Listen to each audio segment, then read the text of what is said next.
Financial inclusion and digital transformation are no longer separate conversations. They are one in the same, and they're deeply interconnected. And you're starting to see a lot of governments really take this and put it as part of their national agenda.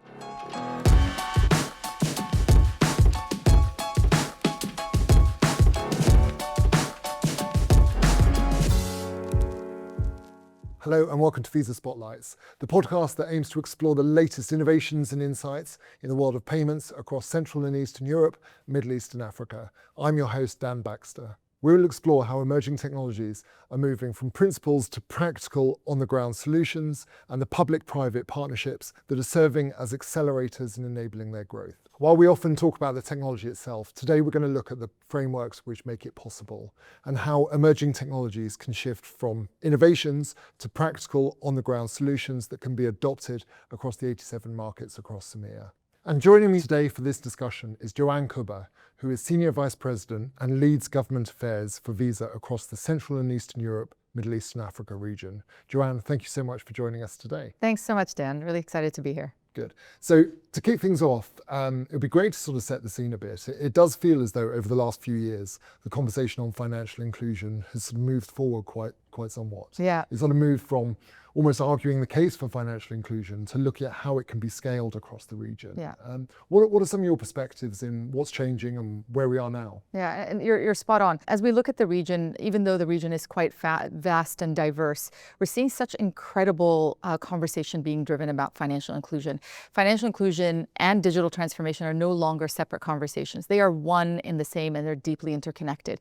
And you're starting to see a lot of governments really take this and put it as part of their national agenda. We were recently in Pakistan, for example, and we saw that the Prime Minister himself chairs a committee every 2 weeks that's very much focused on cashless. And the reason that you're seeing that through and through is because financial inclusion is at the heart of bringing a lot of the communities online, which is directly linked to be able to really showcase economic growth and to really uplift everyone that needs to be uplifted.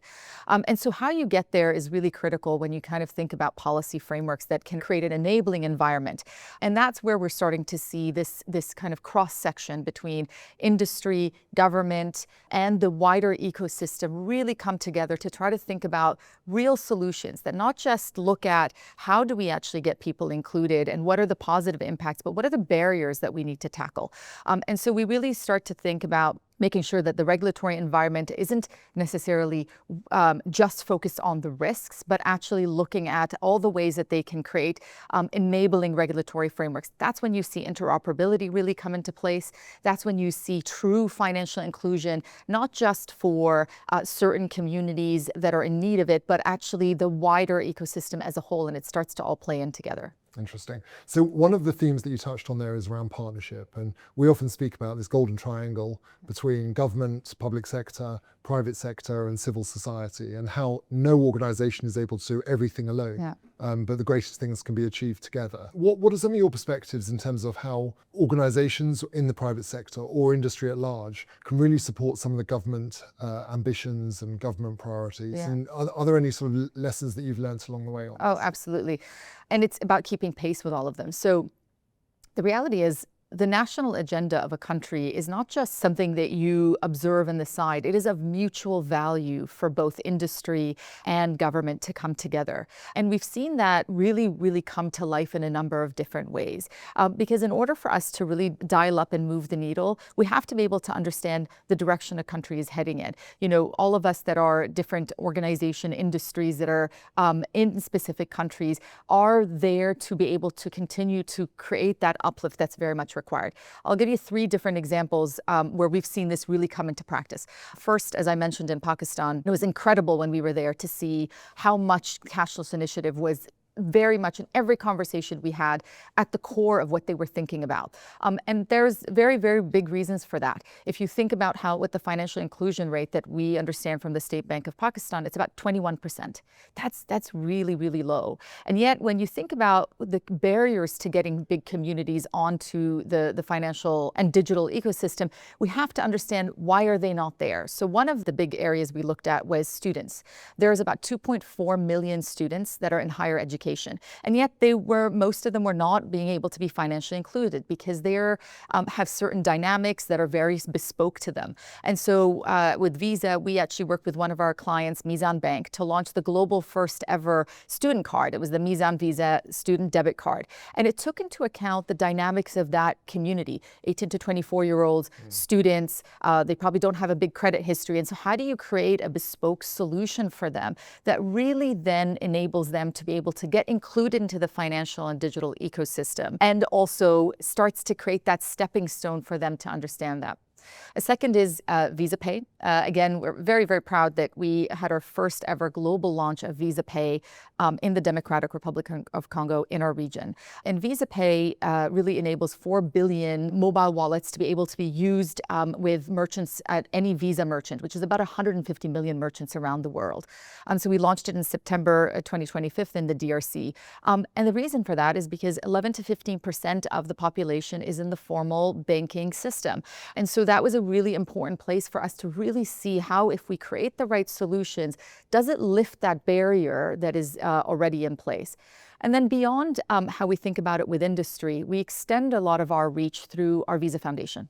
And so when you think about the Visa Foundation, we have 60 organizations that are with 60 countries where we deploy about $200 million worth of grants, and specifically in this case focused on female entrepreneurs, which is quite critical in terms of also another community that we really want to see being given the capacity and the opportunity to really become included in the financial and digital ecosystem.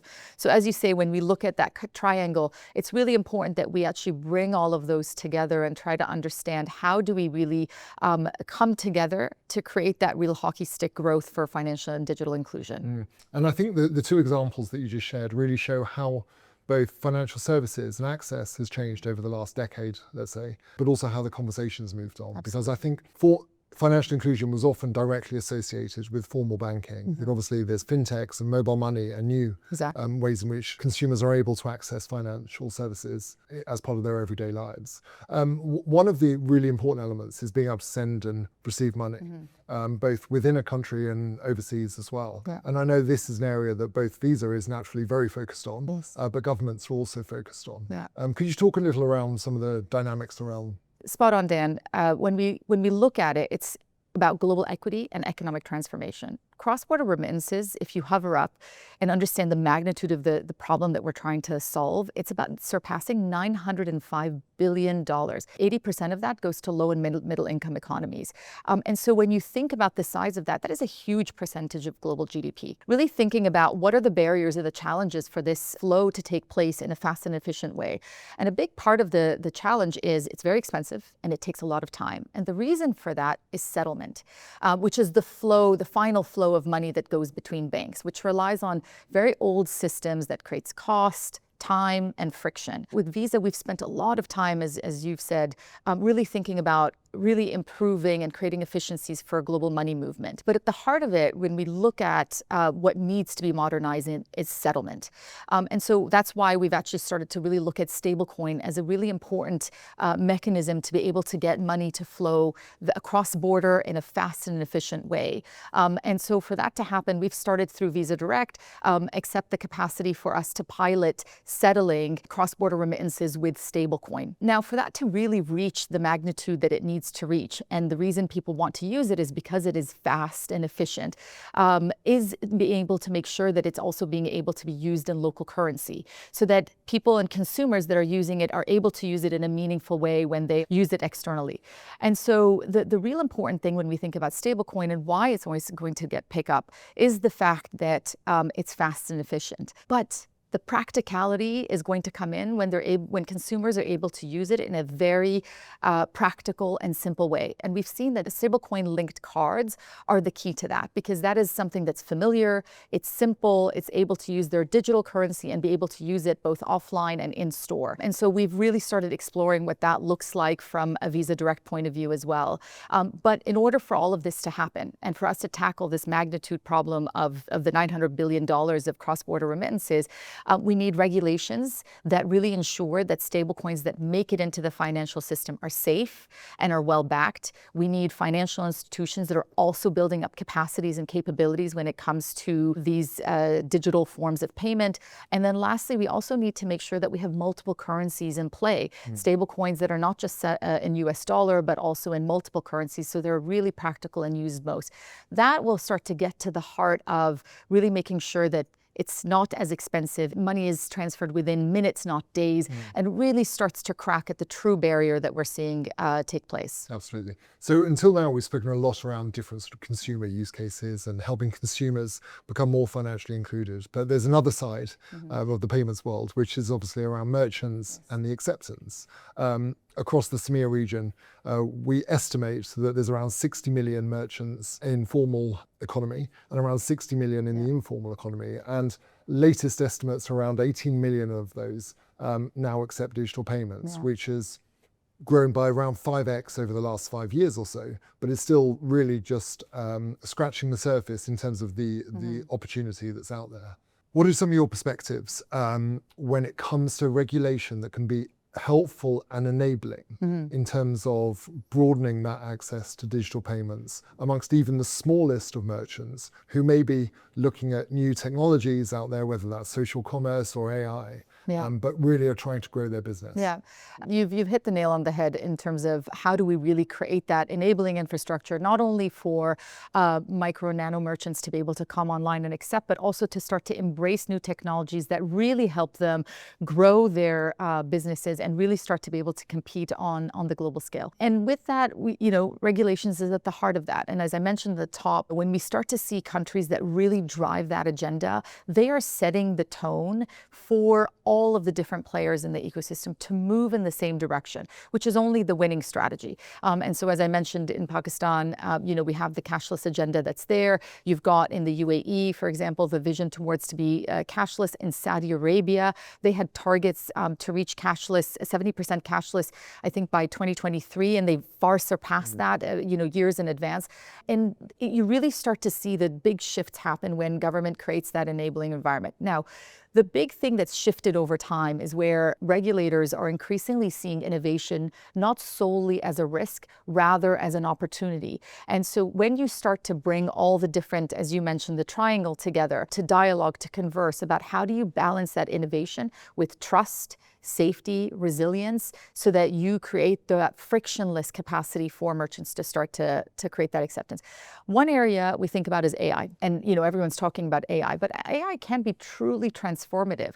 And we're not just sitting as Visa in the sidelines. We're really thinking about the ways that we can be at the table and creating that responsible AI innovation that can be adapted and adopted throughout the different parts of our region. So a real critical part of that is engaging with regulators and really making sure that we understand what are things that are top of mind for them and how to create the right frameworks of regulatory structures that tackle the challenges and the concerns without creating the stumbling blocks for that innovation to take hold. And so just a couple of things that we're looking at, in the US, for example, we're part of the US AI Safety Institute, which is really driving a lot of the thinking around AI and the regulatory structures that need to be in place.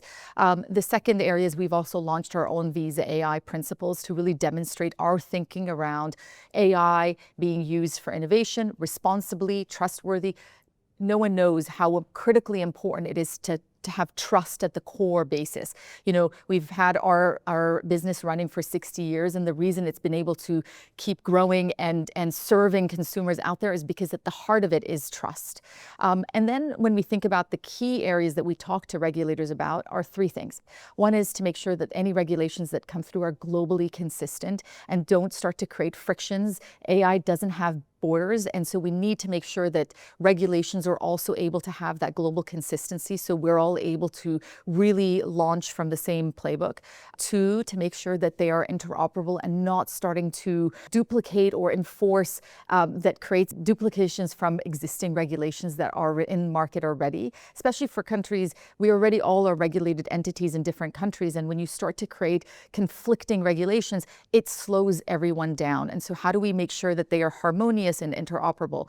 And lastly, scalability. The reality is these innovations are moving at such rapid pace pace. So we want to be able to make sure that they are able to reach and continue keeping pace with technology. And the way to do that is to keep that conversation and engagement going. And that will serve true small merchants to grow and access more and more digital and financial inclusion. Absolutely. And it seems like a bit of a hyperscaler concept where when those measures are in place, you will then naturally drive more adoption amongst consumers and businesses, which creates a bit of a flywheel as well. Absolutely. In terms of bringing more confidence and comfort with some of the emerging technologies that are out there. There's obviously a lot of emerging technologies which continue to come on the scene. I mean, we speak often around how payments has changed more in the last 5 years than it has in the prior 50. And already we've spoken around a couple of topics, stable coins and AI, which were bubbling under a few years ago, but are really come to the forefront over the last 12 months. Through your discussions with governments and regulatory partners, what are some of your thoughts in terms of how they can keep up to speed with some of these emerging technologies that are coming down the line? Yeah, it's a challenge, of course, because there's so much fast stuff, and where do you focus your time? The payments industry, as you said, is growing at rapid pace, now more than ever before. And you're absolutely right. I mean, what we've seen in the last 5 years is beyond what we've ever seen in decades past. But that means that the responsibility and the importance of getting this right and moving at pace is more critical than ever before. From a private sector point of view, we are looking at how our innovation, but our resources are really funneled and channeled to be able to deliver against more and more of what's required and needed, both for merchants, consumers, fintechs, to really be able to get paid in the fastest way possible.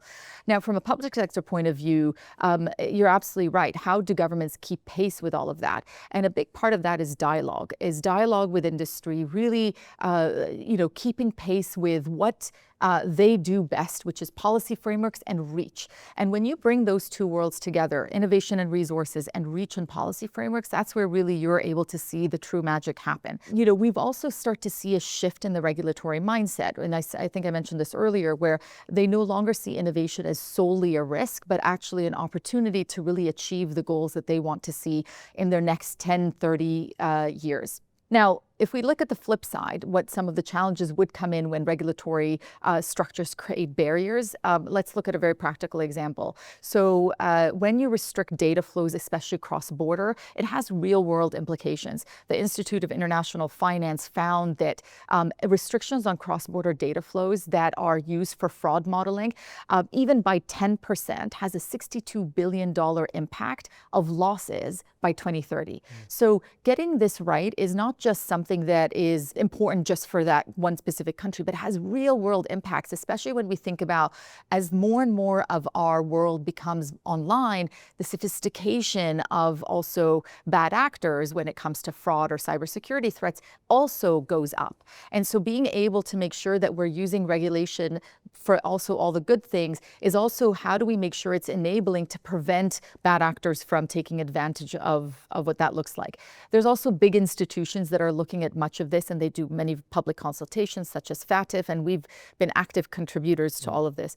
What I'll conclude is I think that this is a top-down, bottom-up approach. We work with local government in various countries, doing capacity building workshops, exposing them to all the different and latest fraud prevention trends, payments ecosystem trends.